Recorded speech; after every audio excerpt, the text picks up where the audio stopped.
Në ngutën e një metropoli të pandjeshëm, një burr i padukshëm vëzhgon në heshtje një kamion milionësh që ka muaj ndalur. Kur vendos të veproj, aftësia e tij i befason të gjithë dhe ringjall motorin që askush nuk kishte arritur ta riparonte. Ajo çast ndryshon jo vetëm jetën e tij, por edhe kulturën e një kompanie të tërë dhe zemrën e një biznesmeni të verbuar nga arroganca. Nëse kjo histori ju ka interesuar, mos harroni të abonoheni në kanalin ton dhe na thoni nga cili qytet po na ndiqni, vazhdojmë. Ju premtoj se kjo do të jetë historia më e mirë që do të dëgjoni në jetën tuaj. Dielli përvëlues i pasdites tiranase reflektonte pa mëshirë në asfaltin e bulevardit dëshmorët e kombit, duke krijuar valë nxehtësie që shtrembëronin pamjen e makinave që kalonin me shpejtësi. Ishte një ditë tjetër e zakonshme në metropolin më të madh të vendit, ku miliona njerëz lëviznin si milingona të ngutshme, secili duke mbartur ëndrat, dhimbjet, ngutjet e veta. Mes qiellgërvishtësve prej xhami dhe betoni që ngriheshin si monumente të progresit, një realitet më i hidhur shfaqej në përqoshe, në mbikalime, në semaforët ku duar shtriheshin në kërkim të një monedhe, një shikimi, pak humanizmi. Antoni ecte ngadalë nëpër trotuar, duke zvarritur këmbët e zbathura mbi betonin e nxehtë. Flokët e tij të thinjura ishin të shpupuritura, mjekra e parruar mbulonte një fytyrë që dikur kishte qenë e re, plot ëndra. Në shpinë mbante një batanie të vjetër, të zbehur nga koha dhe moti i keq. Në dorën e djathtë mbante një qese plastike të grisur ku ruante sendet e tij të vetme, një kanan alumini të shtypur, disa letra të zverdhura që këmbëngulte të mos i hidhte dhe një foto të vogël, pothuajse të panjohshme, që e mbronte si të ishte thesari i tij më i madh. Njerëzit kalonin pranë tij sikur të ishte i padukshëm. Burra me kostume shikonin celularet, gra elegante kalonin rrugën për të shmangur çdo kontakt, të rinj me kufje në vesh ndiqnin rrugën e tyre pa e vënë re fare praninë e tij. Antoni ishte mësuar me këtë padukshmëri. Ishte pjesë e një turme të heshtur që banonte në cepat e harruar të qytetit të madh, njerëz që dikur kishin emër, mbiemër, adresë, por që tani ekzistonin vetëm si hije urbane, fantazma që shoqëria preferonte të mos i shite. Por Antoni kishte një ritual. Çdo ditë, në të njëjtën orë, ai ndalonte përballë një ndërtese moderne me xhama pasqyrë që strehonte servisnin më të sofistikuar të makinave në zonë. Fasada ishte imponuese, me shkronja të arta që shpallnin, deda partnerët, zgjidhje premium automobilistike. Përmes dritareve të mëdha transparente, ai mund të shihte brendësinë e patëmet, dyshemeja me pllaka qeramike të lustruara që shkëlqente në dritat LED, pajisje të teknologjisë së fundit të vendosura me saktësi milimetrike. Punonjes me uniforma të pastra që lëviznin me një precizion pothuajse ushtarak. Dhe ja ku ishte ai. Kamioni. Një Scania me vlerë të lartë, i lyer me ngjyrë blu metalike, që prej 4 muajsh qëndronte i palvizur në të njëjtin vend, si një gjigant i fjetur që refuzonte të zgjohej. Antoni e njihte atë mjet më mirë se çdo kush mund ta imagjinonte. Kishte vëzhguar çdo përpjekje për riparim, çdo zhgënjim të mekanikëve, çdo shikim dëshpërimi të pronarit të servisit. Klement Deda ishte një burr 52 vjeç, me flokë të zinj të krejur në mënyrë perfekte, gjithmonë i veshur me kostume të shtrenjta dhe këpucë italiane. E kishte ndërtuar perandorinë e tij automobilistike me dorë të hekur, duke kërkuar përsosmëri nga të gjithë rreth tij dhe duke mos pranuar kur fjalën e pamundur. Servisi i tij u shërbente vetëm klientëve VIP, biznesmen, artist, politikan. Ishte një njeri që e maste suksesin me madhësinë e llogarisë bankare dhe me respektin që impononte përmes frikës. Atë pasdite, Klementi ecte nëpër servis me hapa nervoz, duart e shtrënguara pas shpine. Balli i tij djersitej pavarësisht kondicionerit dhe sytë e tij tregonin një acarim që rritej çdo ditë. Kamioni Scania i ndalur aty nuk ishte thjesht një mjet problematik, ishte një thyrje personale, një goditje për reputacionin e tij, një kujtesë e përditshme se, për herë të parë në karrierën e tij, ai kishte hasur një problem që nuk mund ta zgjidhte. Zoti Klement, kemi provuar gjithçka, tha Marku, kryemekaniku i servisit, një burr 40 vjeç me duart përgjithmonë të ndotura me graso, pavarësisht se i lante vazhdimisht. Zëri i tij mbarte lodhjen e dikujt që kishte kaluar muaj duke u përpjekur të deshifronte një enigmë mekanike që dukej e pamundur. Kemi ndëruar modulin e injeksionit, kemi zëvendësuar instalimin kryesor elektrik, kemi kontrolluar të gjithë sistemin hidraulik. 5 specialistët që sollët ju nga jashtë arritën në të njëjtin përfundim, nuk e gjejnë dot defektin. Klementi ndaloi befas, duke u kthyer nga Marku me sy që vetëtinin nga zemërimi i përmbajtur. 4 muaj, Marku. 4 muaj që ky përbindësh është këtu, duke zënë vend, duke më thithur parat, duke shkatëruar besueshmërinë time. Mendon se është e pranueshme? Mendon se mund t'u shpjegoj klientëve të mi se një servis që kërkon çmime premium nuk mund të rregullojë një kamion? Zotëri, e kuptoj zhgënjimin tuaj, por... Zhgënjimin? Klementi ngriti zërin, duke bërë që punonjësit e tjerë të ndalonin punën për të vëzhguar diskutimin. Ky nuk është zhgënjim, Marku. Kjo është poshtërim. Solla inxhinier nga Durrësi, specialist nga Vlora, madje edhe një konsulent italian që kushtoi një pasuri. Dhe asgjë. Absolutisht asgjë. Ky kamion po më bën të dukem si amator. Nga jashtë, Antoni vazhdonte vëzhgimin e tij të heshtur. Përmes xhamit mund të shitet traziren, gjestet nervoze, diskutimet e tensionuara. E njihte atë lloj dëshpërimi. E kishte ndjerë në lëkurën e tij presionin e problemeve që dukeshin pa zgjidhje. Sytë e tij me përvojë vinin re detaje që të tjerët nuk i perceptonin. Mënyra se si kapaku i kamionit ishte pak i spostuar, duke sugjeruar se kishin punuar në motor vazhdimisht. Gjurmët e gomave në dysheme që tregonin se kishin provuar ta lëviznin disa herë pa sukses. Shpreja e humbjes në fytyrat e mekanikëve që nuk dinin më se çfarë të bënin. Antoni pshertiu thellë. Gishtat e tij shtrënguan pa vetdije qesen plastike që mbante. Brenda saj, përveç sendeve të pakta, kishte diçka që askush nuk mund ta imagjinonte. 30 vjet përvojë në mekanikën e rëndë, njohuri të fituara në servise, kompani transporti, ndërmarrje logjistike. Kishte qenë një nga profesionistët më të mirë në fushën e tij, i respektuar nga kolegët dhe i admiruar nga shefat. Por e gjithë kjo dukej se i përkiste një jetë tjetër, një njeriu tjetër, një personi për të cilin ndonjëherë dyshonte se kishte ekzistuar vërtet. Ju kujtua Mariana, gruaja e tij, dhe si ajo qeshte kur ai kthehej në shtëpi me duar të ndotura me vaj, duke u ankuar për ndonjë motor kokfort që më në fund kishte arritur ta zbusë. Ajo thoshte se ai kishte një dhunti të veçantë, një lidhje pothuajse mistike me makineritë, se arrinte të dëgjonte atë që ato përpiqeshin të thoshin përmes çdo zhurme, çdo dridhjeje, çdo defekti. Ti nuk rregullon motor, dashuria ime, shpesh bënte shaka ajo, ti bisedon me ta. Kujtimi solli një dhimbje të njohur në gjoks. Mariana ishte larguar 5 vjet më parë, e marrë nga një kancer që konsumoi jo vetëm jetën e saj, por edhe të gjitha burimet, gjithë stabilitetin, gjithë shpresën që Antoni kishte ndërtuar gjatë dekadave. Trajtimi i shtrenjtë, ilaçet e importuara, konsultat me specialist, e gjithë kjo i kishte kushtuar shtëpinë, makinën, kursimet. Dhe kur ajo iku, mori me vete edhe dëshirën për të jetuar, duke e lënë Antonin të humbur në një botë që papritur nuk kishte më kuptim. Alkooli erdhi si një aratisje, pastaj depresioni, humbja e punës, dëbimi nga shtëpia. Brenda pak muajsh, njeriu që dikur kishte qenë menaxher teknik i një prej kompanive më të mëdha të transportit në qytet, e gjeti veten duke fjetur nën streha, duke lypur ushqim, duke u trajtuar si mbeturinë njerëzore nga një shoqëri që nuk i fal rënje. Por njohuritë mbetën të paprekura në mendjen e tij, si një bibliotekë e braktisur që ende ruante të gjithë librat e saj. Brenda servisit, tensioni vazhdonte të rritej. Klementi kishte thirrur një mbledhje urgjente me të gjithë ekipin. 7 punonjës u mblodhen rreth kamionit problematik, secili duke mbartur zhgënjimin e muajve të përpjekjeve të pafrytshme.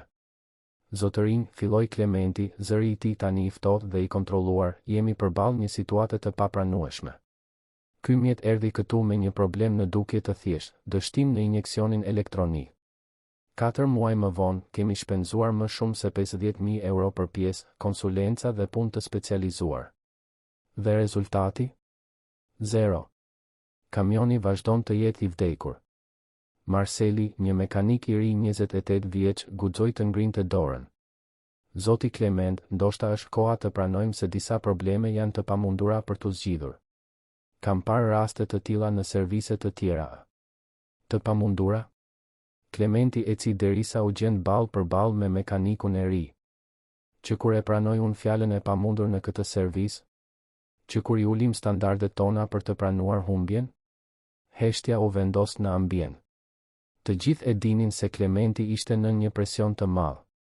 Kamioni i përkiste një klienti shumë të veçantë, Robert Mates, pronari të një prej kompanive më të mëdha të logjistikës në vend, një njeri me ndikim që mund ta katapultonte reputacionin e servisit po aq sa mund ta shkatëronte plotësisht. Roberti kishte telefonuar tashmë 3 herë atë javë, çdo herë më i paduruar, çdo herë më afër për ta çuar biznesin e tij te konkurrenca. Dua zgjidhje, jo justifikime, vazhdoi Clementi. Dua që të mendoni jashtë kutisë, të konsultoni manuale që nuk i keni konsultuar kurrë, të telefononi furnitor nga vende të tjera nëse është e nevojshme. Por unë e dua këtë kamion të funksionojë deri në fund të javës, edhe nëse për këtë duhet ta çmontoni pjesë-pjesë dhe ta rimontoni nga e para. Jashtë, Antoni vëzhgonte gjithçka me një shprehje mendimtare. E njihte atë lloj krenarie të lënduar, atë nevojë të dëshpëruar për të provuar kompetencën. Kishte qenë në anën tjetër shumë herë, duke u përpjekur të zgjidhte probleme komplekse, ndërsa shefat e paduruar i merrnin frymën pas qafe. Por gjithashtu e dinte se ndonjëherë zgjidhja më e thjeshtë ishte pikërisht aty ku askush nuk mendonte ta kërkonte. Sytë e tij u fiksuan sërish te kamioni. Nga pozicioni ku ishte ndalur, nga mënyra se si kapaku qëndronte pak i ngritur, nga kabllot që mund të shihte pjesërisht përmes dritares, Antoni filloi të formonte një hipotezë. Nuk bazohej në pajisje diagnostikimi apo skaner elektronik. Bazohej në diçka shumë më primitive dhe, ndonjëherë, shumë më efektive, intuita profesionale e mprehur nga dekada përvoje. Dielli filloi të perëndonte në horizont, duke pikturuar qiellin e Tiranës me nuanca portokalli që reflektoheshin në dritaret e ndërtesave. Lëvizja në bulevard u paksua pak, por brenda servisit tensioni dukej se rritej me çdo minutë që kalonte. Clementi vazhdonte të ecte sa andej këtej, duke bërë gjeste nervoze ndërsa jepte udhëzime gjithnjë e më specifike dhe të dëshpëruara për ekipin e tij. Antoni e dinte se po vinte koha për të marrë një vendim. Mund të vazhdonte aty, jashtë, duke vëzhguar në heshtje siç kishte bërë 4 muajt e fundit. Mund të vazhdonte të ishte i padukshëm, i parëndësishëm, një tjetër mes mira të harruarve që popullojnë rrugët e qytetit. Ose mund të rrezikonte gjithçka në një lëvizje të vetme, duke u ekspozuar ndaj poshtërimit, talljes, rrezikut për t'u dëbuar në mënyrë të dhunshme. Por, në thellësi të shpirtit të tij të lodhur, diçka ende pulsonte. Krenaria profesionale që as mjerimi dhe as dëshpërimi nuk kishin arritur ta vrisnin plotësisht. Njohuria që mbetej e gjallë, duke pritur vetëm një mundësi për t'u manifestuar sërish. Kujtimi i Marianës që i përshpëriste në vesh se ai ishte i veçantë, se kishte një dhunti, se mund të bënte gjëra që të tjerët nuk mundeshin. Antoni mori frymë thellë, rregulloi batanien mbi supe dhe, për herë të parë në 4 muaj, bëri një hap drejt hyrjes së servisit. Këmbët e tij të zbathura prekën dyshemen e lustruar të hollit të hyrjes dhe menjëherë të gjitha bisedat pushuan. Shikime habie, neverie dhe indinjate u kthyen nga ai burr i veshur me lecka që guxonte të përdoste një ambient kaq të pacenuar. Roja i sigurisë së servisit, një burr i madh dhe imponues i quajtur Edi, u afrua menjëherë me një shprehje kërcënuese. "Hej, ti nuk mund të hysh këtu. Kjo është pronë private." Antoni ndaloi, por nuk u tërhoq. Sytë e tij, megjithse të lodhur, shkëlqenin me një vendosmëri që e befasoi edhe vetë atë. Kur foli, zëri i tij doli i qartë, i prerë, i ngarkuar me një autoritet që nuk e kishte shfaqur prej vitesh. "Unë e di se çfarë problemi ka kamioni." Fjalia jehoi nëpër ambient si një bubullim në ditë me diell.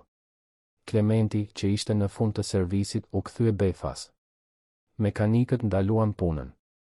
Vetë Roja hezitoi, duke mos ditur saktësisht si të reagonte ndaj asaj deklarate të papritur që vinte nga dikush që dukej se nuk kishte ku të binte i vdekur. Clementi eci ngadalë drejt pjesës së përparme të servisit, sytë e tij duke studiuar atë burr të çuditshëm që kishte hyrë në botën e tij të organizuar si një shfaqje fantazmë. Kishte diçka në qëndrimin e Antonit, në mënyrën se si sytë e tij fiksoheshin te kamioni, që zgjoi një kureshtje të pavullnetshme te biznesmeni. Clementi qëndroi i palvizur për disa sekonda, duke përpunuar atë deklaratë të papritur. Sytë e tij përshkuan Antonin nga kokat e këmbët e zbathura dhe të pista, rrobat e zhubrosura dhe me erë të keqe, flokët e shpupuritur, mjekra e parruar. Gjithçka te ai burr bërtiste dëshpërim, mjerim, braktisje. Si mund të dinte dikush në ato kushte diçka për një problem që kishte mposhtur specialistët më të mirë të qytetit? Një e qeshur e thatë i shpëtoi nga buzët Clementit. "Ti e di se çfarë problemi ka kamioni?" Ironia në zërin e tij ishte therse si një te. "Dhe kush je ti saktësisht për të bërë një pohim të tillë?" Antoni nuk u frikësua.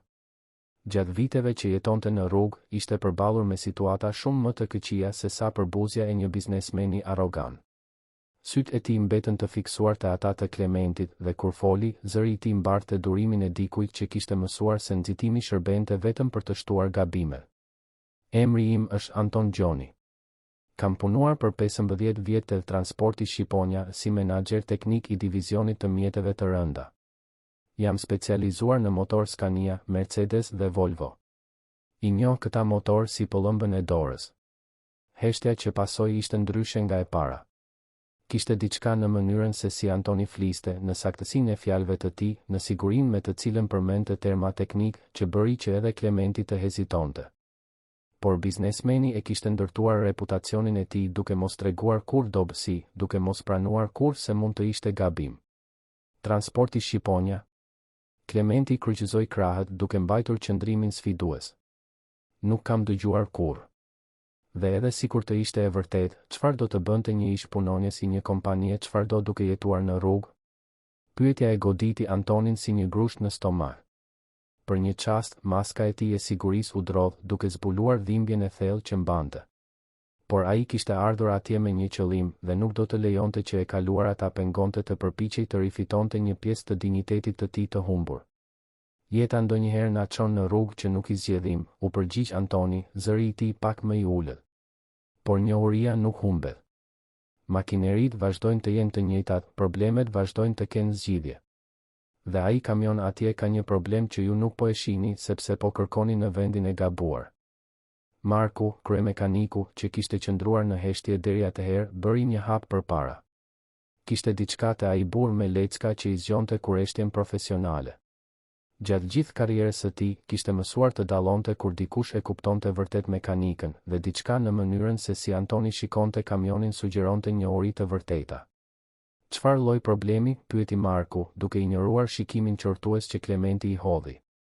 Antoni bëri disa hapa drejt kamionit, sytë e tij duke përshkruar mjetin me metodologjinë e një kirurgu që studion një pacient. Ju po kërkoni probleme elektronike komplekse, dështime në modulin e injeksionit, defekte në sistemin e ushqimit. Por ndonjëherë problemi më i thjeshtë është ai që kalon pa u vënë re. I thjesht, ndërhyri Klementi, acarimi i tij duke u rritur. Asgjë në këtë kamion nuk është e thjeshtë. Kemi ndërruar pjesë që kushtuan 15.000 euro, kemi sjell specialistë që kanë kërkuar shuma marramendëse, kemi përdorur pajisje diagnostikimi që vlen më shumë se makinat popullore. Dhe prap kamioni vazhdon të jetë i ndalur, u përgjigj Antoni me qetësi. Gjë që duhet t'ju thot diçka për efikasitetin e gjithë asaj teknologjie të shtrenjtë. Vërejtja ishte si t'i hidhje benzinë zjarrit të acarimit të Klementit. Grushtat e tij u shtrënguan dhe për një moment u duk se do të shpërthente në tërbim. Por kishte diçka në qëndrimin e qetë të Antonit, në mënyrën se si ai qëndronte i patrazuar përballë armiqësisë që e bëri të hezitonte. Edi, roja i sigurisë që kishte qëndruar pranë derës së hyrjes, bëri një hap drejt Antonit. Zoti Klement, doni ta largoj këtë trazues? Klementi ngriti dorën duke i bërë shenjë rojës të ndalonte. Një pjesë e tij ishte vërtet kurioztare të shihte se deri ku do ta çonte guximin e tij ai burr i çuditshëm. Në fund të fundit, çfarë kishte për të humbur? 4 muaj dështimesh kishin shtëruar tashmë të gjitha opsionet konvencionale. Në rregull, tha Klementi, zëri i tij i ngarkuar me sarkazëm. Do të jap 5 minuta për të provuar se nuk je thjesht një tjetër i çmendur që fantazon madhështi. Por kur të dështosh dhe do të dështosh, dua të largohesh nga këtu dhe të mos shfaqesh më kurrë. E kuptove? Antoni pohoi me kokë. 5 minuta. Ishte pak kohë, por ndoshta do të mjaftonte. Eci deri te kamioni dhe, para së gjithash, thjesht qëndroi pranë mjetit, duke parë, duke dëgjuar, duke ndjerë. Ishte diçka që e kishte mësuar dekada më parë. Para se të prekësh çdo makinë, duhet të vendosësh një lidhje, të kuptosh se çfarë po përpiqet të komunikojë. Çfarë po bën? Pyeti Marceli, mekaniku më i ri, me kurreshtje të sinqertë. Po dëgjoj, u përgjigj Antoni thjesht. Po dëgjon çfarë? Motori as nuk është i ndezur. Pikërisht për këtë. Antoni vuri dorën mbi kapakun e kamionit. Një makinë e ndalur gjithashtu flet, Marcel. Përmes pozicionit të pjesëve të saj, erës që lë në ajër, mënyrës se si janë pozicionuar kablot.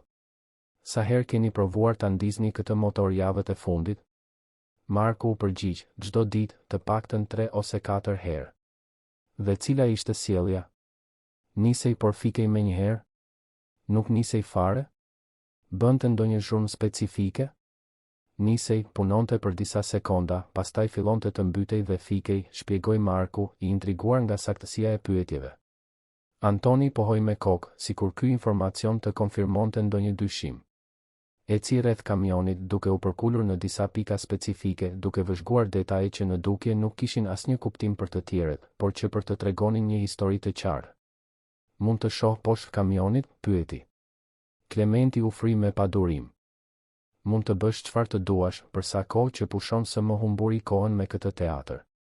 Antoni ushtri në dyshemen e lustruar të servisit, duke rëshitur trupin e tij me lecka poshtë mjetit. Gishtat e tij me përvojë përshkuan kablo, lidhje, pika saldimi. Pas disa minutash, doli nga poshtë kamionit dhe kërkoi të hapnin kapakun. Marku, mund të më japësh një elektrik dore të vogël? Kryemekaniku hezitoi për një moment, duke parë Klementin në kërkim të miratimit. Kur shefi tundi kokën me padurim, Marku i dha një elektrik dore të vogël LED. Antoni u përkul mbi motor, duke drejtuar dritën në pika specifike. Lëvizjet e tij ishin të sakta, metodike, duke zbuluar një familiaritet me atë lloj pajisjeje që ishte e pamundur të shtirej. Pas disa minutash, ai u drejtua, një shkëlqim ndryshe në sytë e tij. E gjeta problemin. Tashmë, Klementi nuk mundi ta fshihte habin në zërin e tij. Instalimi elektrik që ushqen sensorin e rrotullimit të boshtit të gungave. Saldim i ftohtë në lidhjen numër 15. Antoni tregoi një pikë specifike të motorit. Saldimi duket në pamje të parë perfekt, por brenda është i komprometuar. Krijon një rezistencë të ndërprerë që ngatëron modulin e injeksionit. Motori merr sinjal rrotullimi të parregullt dhe hyn në modalitet mbrojtjeje. Heshtja që pasoi ishte absolute. Klementi puliti syt disa herë, duke u përpjekur të përpunonte atë që sapo kishte dëgjuar. Ishte një diagnozë jashtëzakonisht specifike, tepër teknike për të qenë një hamendje me fat. Marku u afrua te motori, duke drejtuar elektrikun e tij të dorës në pikën e treguar nga Antoni. Nuk kisha menduar kur të kontrolloja saldimet individuale të instalimit, murmuroi Marku, më shumë për vete. Gjithmonë kemi supozuar se nëse instalimi është ndërruar, të gjitha lidhjet do të ishin perfekte. Instalimi u ndërrua me një pjesë të riparuar? Pyeti Antoni. Po, konfirmoi Marku, zëri i tij duke zbuluar një entuziazëm në rritje. Si e dini? Pjesët e riparuara ndonjëherë mbajnë saldime origjinale me defekt që nuk zbulohen në rishikimin vizual. Është një problem i njohur, por i rrallë. Shumica e mekanikëve nuk përballen kurrë me të gjatë gjithë karrierës së tyre. Klementi ju afrua grupit të mbledhur rreth motorit. Shpreha e tij kishte ndryshuar nga arroganca fillestare në një përzierje skepticizmi dhe kurreshtieje në rritje. Edhe nëse diagnoza jote është e saktë, si mendon ta provosh? Si do ta konfirmosh një saldim të ftohtë pa pajisje specifike? Antoni buzëqeshi për herë të parë që kur kishte hyrë në servis. Ishte një buzëqeshje e lodhur, por e sinqertë. Me një havil saldimi të zakonshëm dhe 5 minuta punë. Nëse jam gabim, ju keni humbur 5 minuta. Nëse kam të drejtë, ju keni rifituar një kamion që vlen më shumë se 500.000 euro. Dhe nëse dëmton diçka, atëherë mund të thërrisni policinë dhe të më arrestoni për vandalizëm. Unë marr përgjegjësi të plotë. Klementi shikoi Markun, i cili pohoi me kokë pothuajse në mënyrë të padukshme. Biznesmeni mori frym thellë. 4 muaj dështimesh kishin shtëruar të gjitha opsionet e tij konvencionale. Ndoshta ishte koha të provonte diçka krejtësisht ndryshe, edhe nëse vinte nga një burim kaq i pamundur. Në rregull, tha më në fund. Por dua që të gjithë ju të jeni dëshmitar. Nëse shkon keq, ky njeri do të përgjigjet për çdo dëm të shkaktuar. Marku shkoi të merrte një havil saldimi dhe u kthye pak minuta më vonë. Antoni testoi temperaturën e veglës, rregulloi disa cilësime dhe u përkul sërish mbi motor. Lëvizjet e tij ishin të sakta, të sigurta, duke zbuluar një shkaftësi që vinte vetëm nga dekada praktike. Punoi në heshtje absolute për rreth 3 minuta, duke ribërë një saldim specifik në instalimin elektrik. Kur mbaroi, pastroi me kujdes zonën me një leckë dhe u largua nga motori. Gati. Tani mund të provoni ta ndizni. Klementi shikoi Markun, i cili u drejtua për në kabinën e kamionit. Kryemekaniku hezitoi për një moment, Chelsea në dorë, I vetëdijshëm se ai do të ishte një moment vendimtar. Nëse motori do të funksiononte, gjithçka do të ndryshonte. Nëse nuk do të funksiononte, ai burr me lecka do të dëbohej nga servisi dhe nuk do të merrej më kurrë seriozisht. Marku rrotulloi Chelsea. Motori u mbyt një herë, 2 herë. Pastaj, me një gjëmim të fuqishëm që I hoi në të gjithë servisin, Scania u kthye në jetë. Zhurma ishte perfekte, konstante, pa defektet që I kishin munduar mekanikët për muaj të tërë. Paneli u ndes normalisht, të gjitha sistemet funksiononin në mënyrë perfekte. I gjithë servisi mbeti në heshtje për disa sekonda, të gjithë duke parë njëri tjetrin sikur të mos besonin atë që po shihnin. Pastaj Marceli filloi të duartrokiste, I ndjekur nga punonjësit e tjerë. Marku zbriti nga kabina me një buzëqeshje të madhe në fytyrë, duke I shtrirë dorën Antonin. O Zot, murmuroi Clementi, zëri I tij pothuajse I padëgjueshëm. 4 muaj. 4 muaj duke kërkuar dhe zgjidhja ishte në një saldim që kushtoi 5 euro për të ribër. Antoni e fik motorin dhe u largua nga kamioni. Kishte një shprehje kënaqësie të qetë në fytyrën e tij, por edhe diçka më të thellë, ndjesinë e të pasurit rifituar, qoftë edhe për pak minuta, një pjesë të vetes që mendonte se e kishte humbur përgjithmonë. Clementi u afrua, qëndrimi I tij krejtësisht ndryshe nga arroganca fillestare. Ti vërtet ja dole. Si mund të ta shpërblej? Sa do? Antoni tundi kokën. Nuk dua para. Nuk do para? Clementi rrudhi vetullat, I hutuar. Atëherë çfarë do? Antoni shikoi rreth e rrotull servisit, sytë e tij duke përshkuar pajisjet, veglat, mekanikët e tjerë. Kur foli, zëri I tij mbarte një cenueshmëri që binte ndesh me sigurinë teknike që kishte demonstruar. Dua të punoj. Dua një mundësi për të treguar se ende di të bëj atë që kam ditur të bëj gjithmonë. Dua të rifitoj dinjitetin tim. Clementi mbeti në heshtje për minuta të gjata, duke shikuar herë Antonin dhe herë kamionin që ishte kthyer në jetë. Për herë të parë në shumë vite, ndihej vërtet I hutuar, sikur toka e fortë e sigurisë së tij të ishte shndërruar në rër lëvizse. E gjithë botë kuptimi I tij ishte ndërtuar mbi besimin se suksesi ishte rezultat I parave, teknologjisë dhe autoritetit. Por ja ku ishte një njeri pa asnjë nga këto, I cili kishte zgjidhur në pak minuta një problem që kishte mposhtur specialistët më të mirë. Të punosh, përsëriti Clementi, sikur fjala të ishte e huaj në gojën e tij. Ti do të punosh këtu?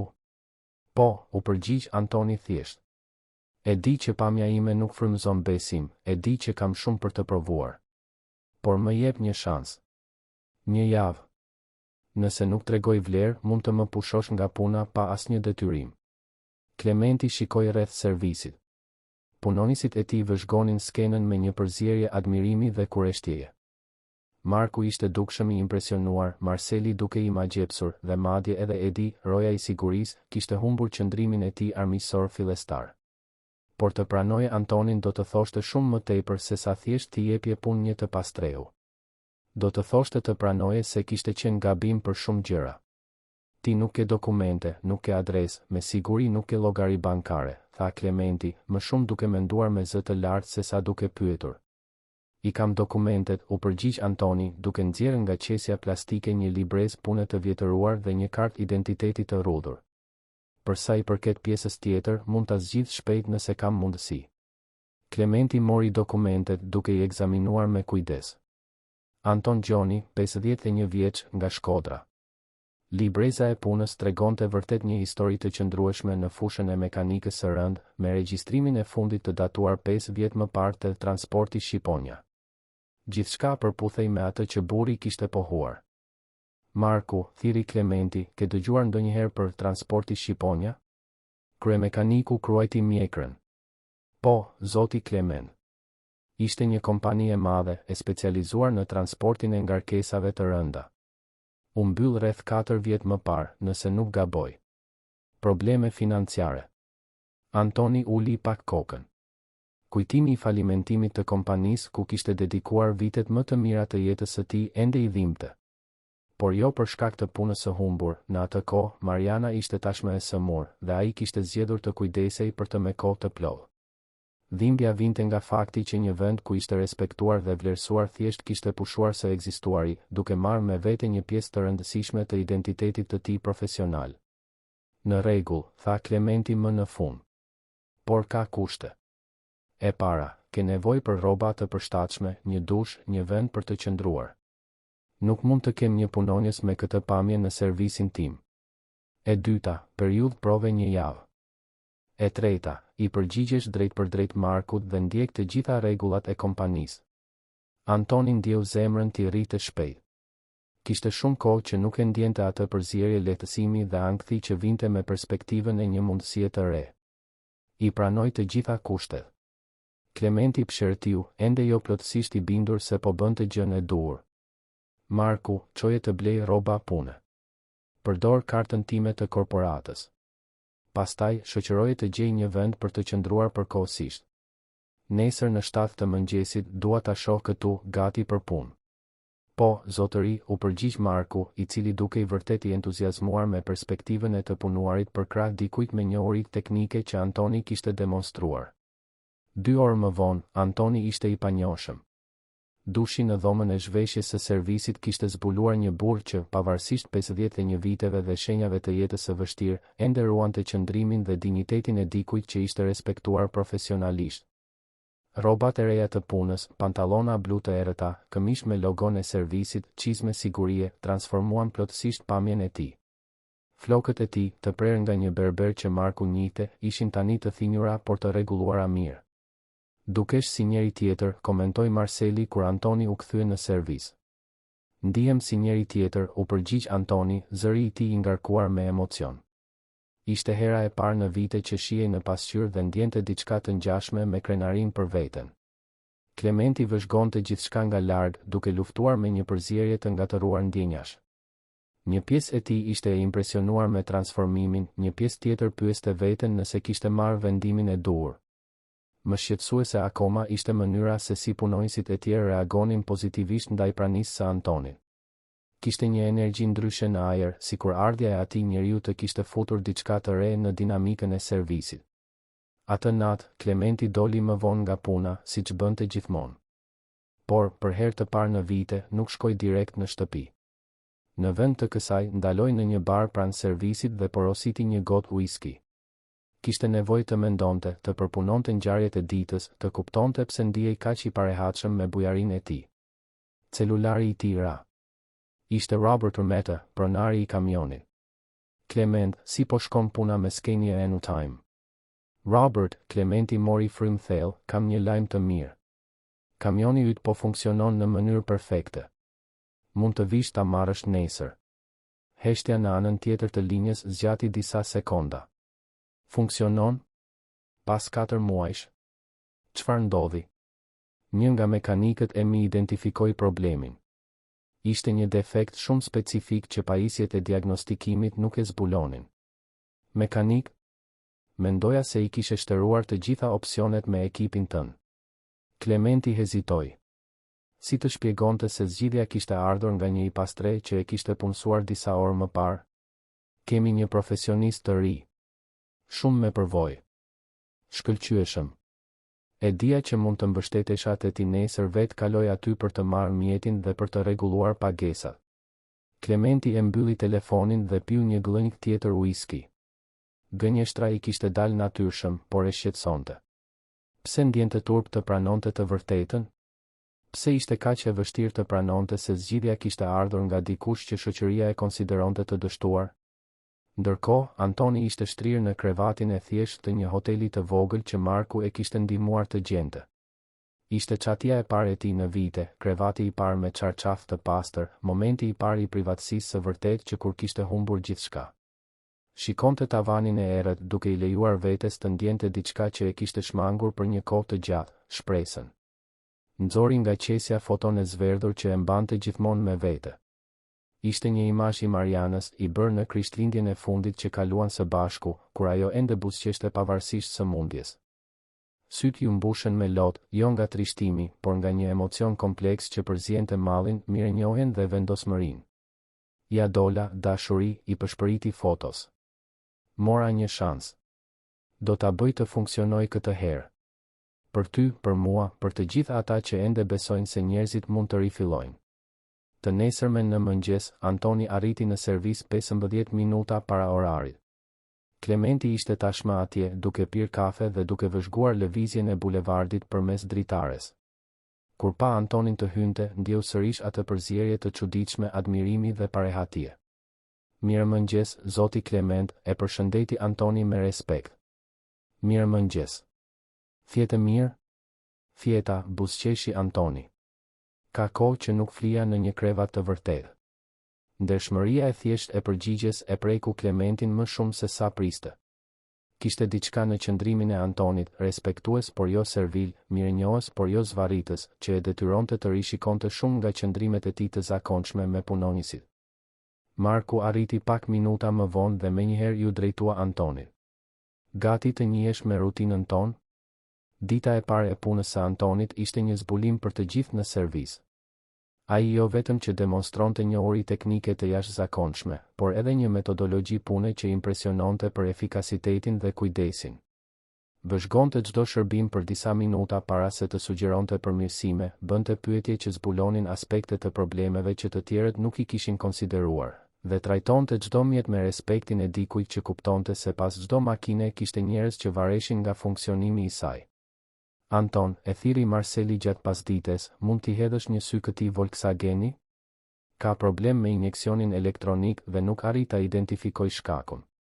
Antoni u afrua te mjeti dhe përsëriti ritualin e tij, vëzhgoi, dëgjoi, preku. Pas disa minutash, identifikoi se problemi nuk ishte në injeksionin elektronik, por në një valvul të marrjes së ajrit që ishte pjesërisht e bllokuar nga mbetjet e vajit. Riparimi zgjati 20 minuta dhe kushtoi një fraksion të asaj që do të ishte e nevojshme nëse diagnoza fillestare do të ishte e saktë. Klementi vëzhgonte gjithçka nga larg, duke u ndjerë gjithnjë më i parehatshëm me reagimet e tij. Një pjesë e tij ishte vërtet e impresionuar me kompetencën e Antonit, por një pjesë tjetër ndjente inat për mënyrën se si punonjësit e tjerë e admironin qartë kolegun e ri.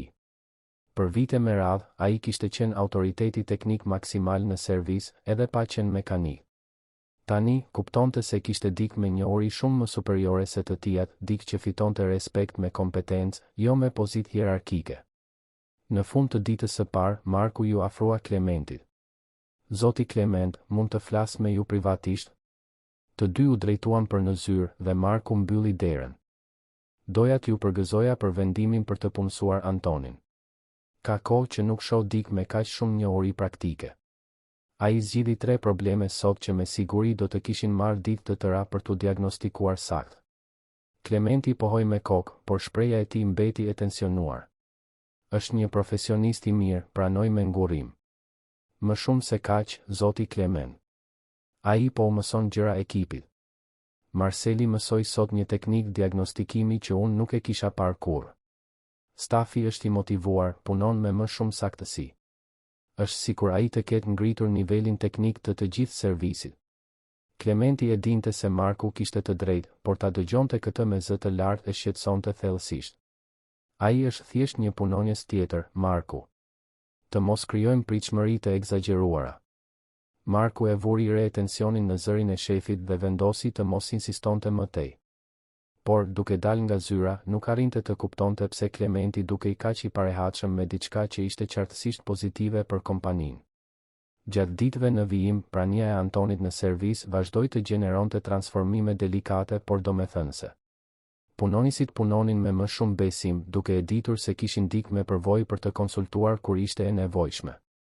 Klientët filluan të vinin re për mirësimin në cilësinë e shërbimeve, gjë që rezultoi në lavdërime dhe rekomandime.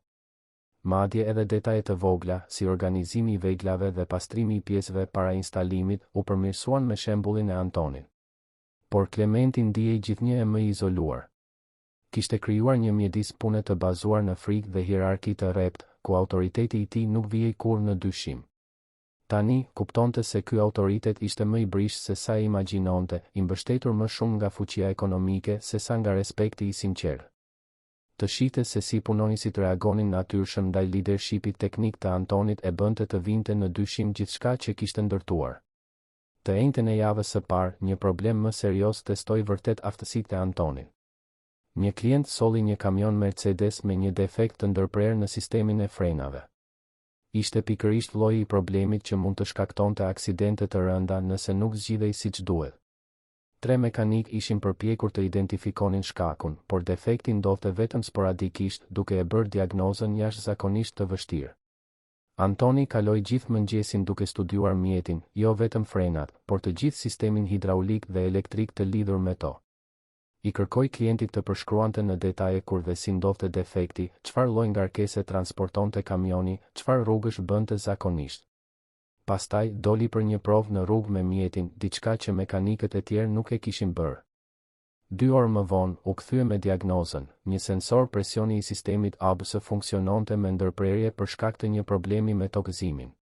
Defekti shfaqej vetëm në situata specifike ngarkese dhe temperature, duke shpjeguar pse ishte kaq e vështirë për t'u riprodhuar në servis. Riparimi ishte kompleks, duke kërkuar zëvendësimin jo vetëm të sensorit, por edhe të gjithë instalimit të tokëzimit të sistemit. Antoni punoi me përpikëri për 3 orë, duke testuar çdo lidhje, duke kalibruar sistemin, duke u siguruar që gjithçka të funksiononte në mënyrë perfekte. Kur mbaroi, kamioni ishte më i sigurt se kur kishte dalë nga fabrika. Klementi e kishte vëzhguar të gjithë procesin, fillimisht skeptik, pastaj i impresionuar, më në fund i trazuar nga cilësia e jashtëzakonshme e punës. Kur klienti testoi mjetin dhe lavdëroi me entuziazëm servisin duke premtuar të rekomandonte shërbimet të biznesmen të tjerë të fushës, Klementi ndjeu një përzierje komplekse krenarie dhe inati. Atë natë, pasi të gjithë punonjësit ishin larguar, Klementi mbeti vetëm në servis, duke reflektuar mbi javën që kishte kaluar. Antoni kishte tejkaluar të gjitha pritshmëritë, kishte demonstruar vlerë të padiskutueshme, kishte fituar respektin e sinqert të ekipit. Sipas logjikës së biznesit, duhet të ishte duke festuar. Kishte gjetur një punonjës të jashtëzakonshëm, kishte përmirësuar cilësinë e shërbimeve, kishte rritur kënaqësinë e klientëve. Por, në vend të gëzimit, ndjente një shqetësim të thellë që nuk arrinte ta shpjegonte plotësisht. Klementi e kaloi natën pa gjumë, duke ecur nëpër shtëpi si një fantazmë e shqetësuar. Vila në zonën e ish bllokut, që gjithmonë kishte qenë simboli i tij i suksesit, duke i çuditërisht e zbrazët atë agim. Çdo dhomë luksoze jehonte me një heshtje që e shqetësonte thellësisht. Për herë të parë në vite, nuk arrinte të gjente kënaqësi në arritjet materiale që e rrethonin. Pishina e ndriçuar, kopshti i mirë mbajtur në mënyrë të përsosur, makinat e importuara në garazh, gjithçka duke i pa kuptim. Në tavolinën e zyrës së tij private, kishte një foto të kornizuar të së bijës, Besës, të cilën nuk e shite prej 2 vitesh. Ajo ishte larguar pas një debati të tmerrshëm për vlerat, për mënyrën se si ai i trajtonte punonjësit, për obsesionin e tij me paratë dhe statusin. Je shndërruar në një njeri që nuk e njoh, baba, kishin qenë fjalët e saj të fundit para se të ndërpriste kontaktin. Në atë kohë, Klementi e kishte interpretuar këtë si rebelim rinor. Tani, fillonte të kuptonte se ndoshta ajo kishte pasur të drejtë. Të premten, ditën e fundit të javës së provës së Antonit, Klementi arriti në servis i vendosur të gjente gabime në punën e punonjësit të ri. I duhej një justifikim për ta pushuar nga puna, një mënyrë për t'u kthyer në kontrollin e plotë të situatës. Por, ndërsa vëzhgonte Antonin duke punuar, vendosmëria e tij filloi të shkrihej. Burri jo vetëm që punonte me kompetencë të jashtëzakonshme, por transformonte mjedisin rreth tij.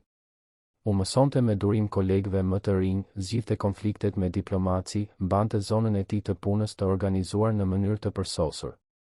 Më shqetësuese akoma, klientët kishin filluar të kërkonin specifikisht për shërbimet e tij. Servisi ishte më i ngarkuar se sa kishte qenë në muaj. Zoti Klement, tha Marku gjatë drekës, duhet t'ju komunikoj diçka të rëndësishme. Antoni nuk është thjesht një mekanik i mirë.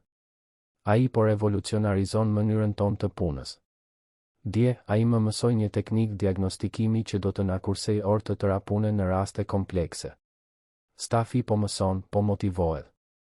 Nuk kam parë kur një mjedis pune kaq pozitiv këtu. Klementi ndjeu një therrje inati. Ai është thjesht një punonjës tjetër, Marku. Me gjithë respektin, zoti Klement, ai nuk është thjesht një punonjës tjetër. Ai është i veçantë. Dhe mendoj se ju duhet të konsideroni jo vetëm ta mbani në ekip, por t'i jepni më shumë përgjegjësi. Sugjerimi e goditi Klementin si një shupllak. Ti jepte më shumë përgjegjësi do të thoshte të pranonte publikisht se kishte gjetur dikë superior ndaj tij në kompetencë teknike. Do të thoshte për ulësi, diçka që e kishte shmangur ta kultivonte gjatë gjithë jetës së tij të rritur. Atë pasdite, një ngjarje e papritur e detyroi Clementin të përballej me kontradiktat e tij të brendshme.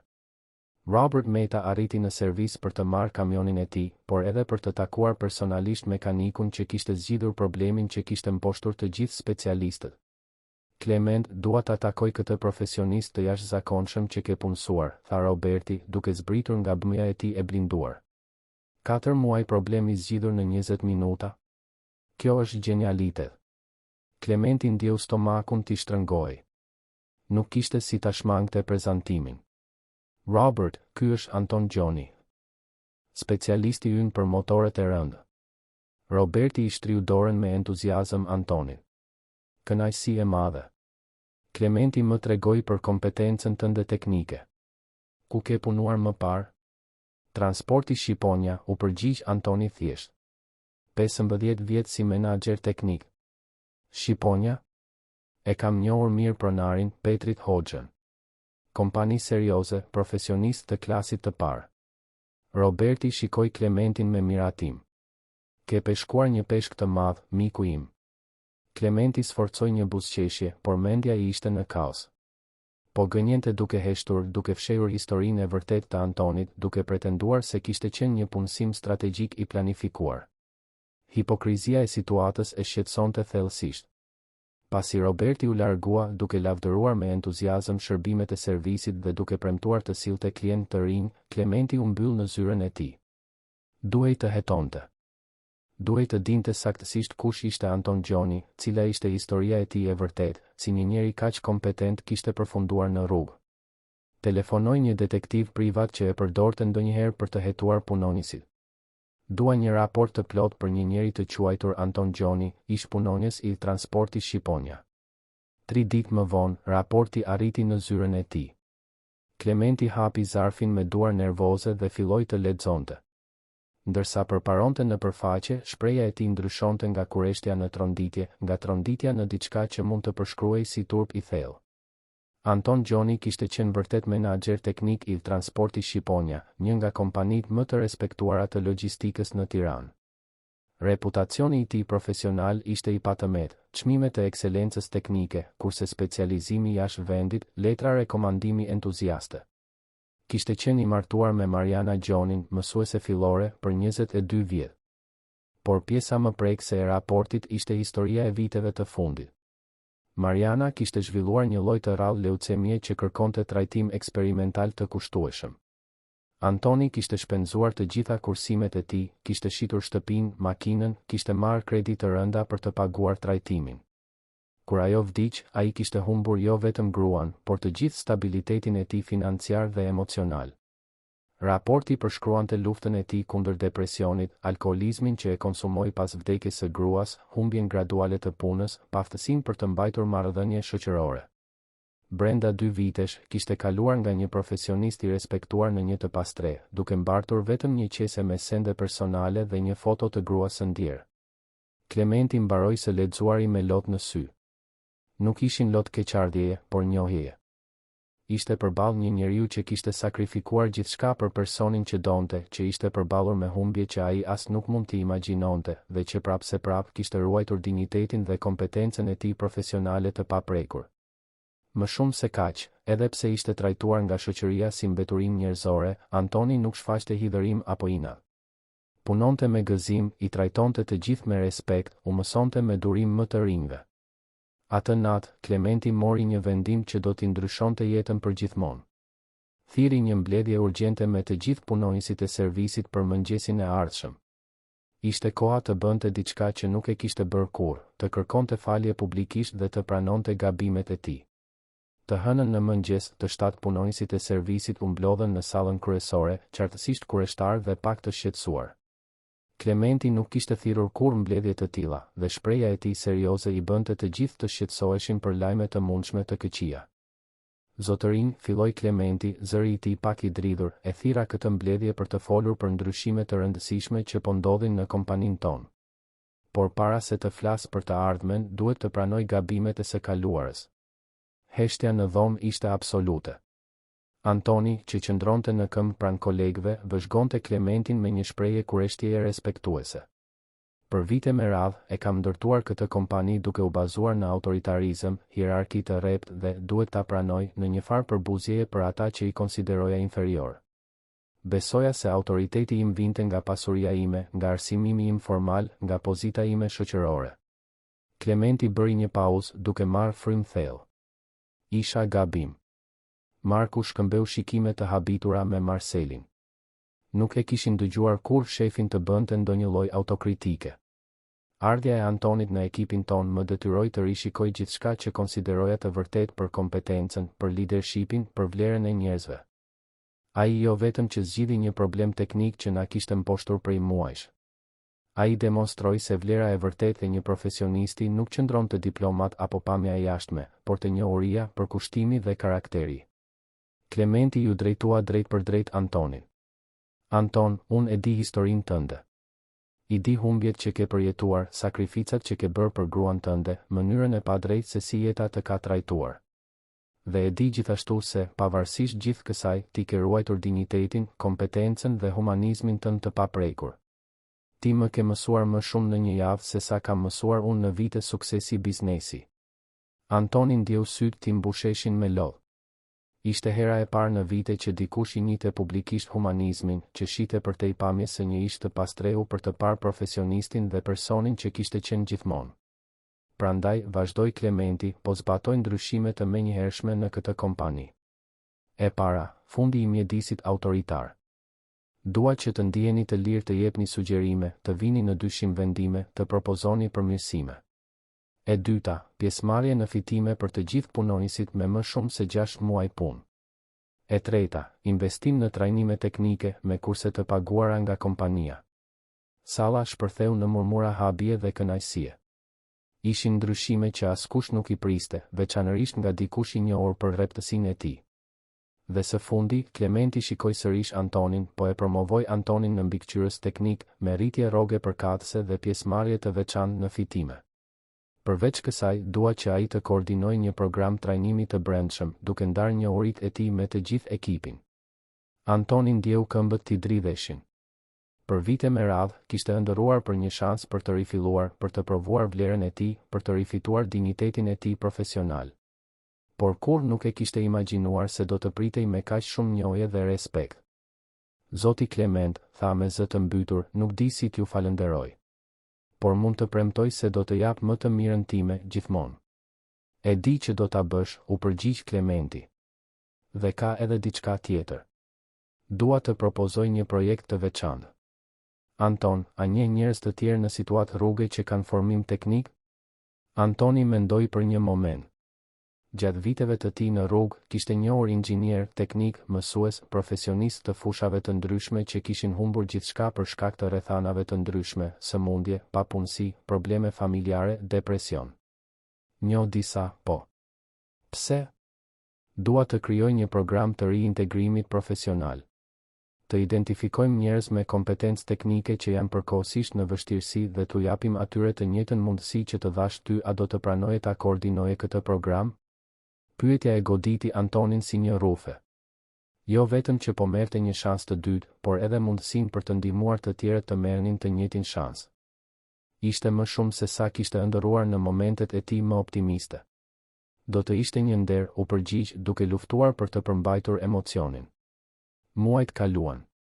Servisi i Klementit u transformua plotësisht.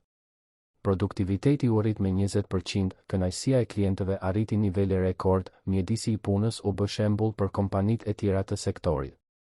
Antoni shkëlqente jo vetëm si mbikëqyrës teknik, por si mentor dhe lider i natyrshëm i ekipit. Programi i riintegrimit profesional dha rezultate befasuese. 3 persona në situatë rruge me formim teknik u punësuan në 6 muajt e parë. Një ish inxhinier elektronik që kishte humbur gjithçka në një divorc traumatik u bë specialist në sistemet elektronike automobilistike. Një ish mësues teknik që kishte rënë në depresion pas daljes në pension të detyruar u bë përgjegjës për trajnimet e brendshme. Klementi gjithashtu ndryshoi personalisht. Kërkoi terapi për të trajtuar çështjet e tij të autoritarizmit dhe paragjykimeve shoqërore. U rilidh me të bien Besën, e cila mbeti e impresionuar me transformimet e të atit dhe ju afrua sërish familjes. Filloi të dedikonte një pjesë të fitimeve të kompanisë për projekte sociale të riintegrimit profesional. Një pasdite të premte, 6 muaj pas ardhjes së Antonit, Klementi e thiri për një bisedë private në zyrën e tij. Anton, ka diçka që dua të propozoj. Ti e ke transformuar këtë kompani, ke ngritur cilësinë tonë teknike në një nivel të ri, ke krijuar një program social që po shërben si model për kompanitë e tjera. Prandaj, dua të ofroj 15% të aksioneve të kompanisë. Antoni mbeti në heshtje për disa sekonda, duke u përpjekur të përpunonte atë që kishte dëgjuar. Aksione? Po thua të bëhem ortak? Saktësisht. Ortak minoritar, por ortak. Me të drejtë pjesëmarrjeje në vendimet strategjike, në fitime, në gjithçka. Ti e meriton këtë, Anton. Më shumë se kaq, kompania ka nevojë për ty jo vetëm si punonjës, por si partner. Antoni mendoi për Marianën, imagjinoi se sa e lumtur do të ishte ajo të shihte se ai jo vetëm që ishte ri më këmbur, por kishte prosperuar përtej çdo pritshmërie. Mendoi për udhëtimin që kishte bërë nga rrugët e qytetit në zyrën e një kompanie të suksesshme, duke ju ofruar një partneritet biznesi. Pranoj, tha më në fund. Por me një kusht. Dua të përdor pjesën time për të zgjeruar programin e riintegrimit. Dua të hap një servis të dytë të specializuar për të dhënë mundësi njerëzve që shoqëria i konsideron të humbur. Klementi buzëqeshi. Ishte pikërisht lloji i përgjigjes që priste nga Antoni. Do ta bëjmë këtë programin më të mirë të riintegrimit profesional në vend. Një vit më vonë, historia e Anton Gjonit dhe Klement Dedës ishte bërë legjendare në sektorin automobilistik të Tiranës. Servisi nuk ishte më vetëm një biznes, por një simbol se shanset e dyta mund të transformojnë jetë në mënyrë të jashtëzakonshme. Antoni ishte bërë një referencë në aftësimin teknik, folës në evente biznesi mbi burimet njerëzore dhe përgjegjësinë sociale. Klementi, nga ana tjetër, kishte zbuluar se suksesi i vërtet nuk qëndronte në madhësinë e llogarisë bankare, por në aftësinë për të transformuar jetë pozitivisht. Kompania e tij tani njihet jo vetëm për cilësinë teknike, por për politikën e humanizuar të punësimit dhe për përgjegjësinë sociale. Në një ceremoni çmimesh biznesi, Klementi u pyet nga një gazetar për sekretin e suksesit të transformimit të tij të biznesit. Sekreti, u përgjigj ai, duke shikuar Antonin që ishte në rreshtin e parë të audiencës, është të kuptosh se vlera e një personi nuk qëndron te pamja e tij, te adresa e tij apo te historia e tij e afërt. Qëndron te kompetenca e tij, te karakteri i tij dhe te aftësia e tij për të kontribuar në diçka më të madhe se vetja. Antoni nuk shpëtoi vetëm kamionin tim. Ai më shpëtoi mua si njeri. Atë natë, Antoni u kthye në apartamentin e tij, të blerë me pjesën e tij të fitimeve të kompanisë, dhe shikoi foton e Marianës, tani të kornizuar në një kornizë argjendi mbi tavolinën e dhomës së ndenjes. Ja dolëm, dashuria ime, pëshpëriti. Ja dolëm të provojmë se rënjet nuk janë fundi, se dështimet nuk përcaktojnë se kush jemi, se gjithmonë është e mundur të rifillosh kur gjen njerëz të gatshëm të shohin përtej pamjes së jashtme. Jashtë, qyteti i Tiranës vazhdonte ritmin e tij frenetik, me miliona njerëz që vraponin pas ëndrave, nevojave, ngutjeve të tyre.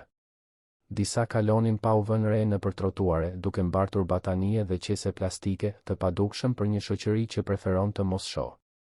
Por fal historisë së Antonit dhe Klementit, të paktën disa nga këta njerëz do të kishin shansin të zbulonin se padukshmëria nuk është një fat i përhershëm, se dinjiteti mund të rifitohet dhe se, ndonjëherë, mjafton që dikush të zgjedhë të besojë që mrekullit të ndodhin.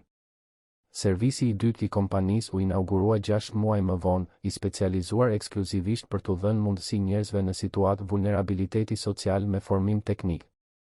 Në vitin e parë, 17 persona u riintegruan në tregun e punës.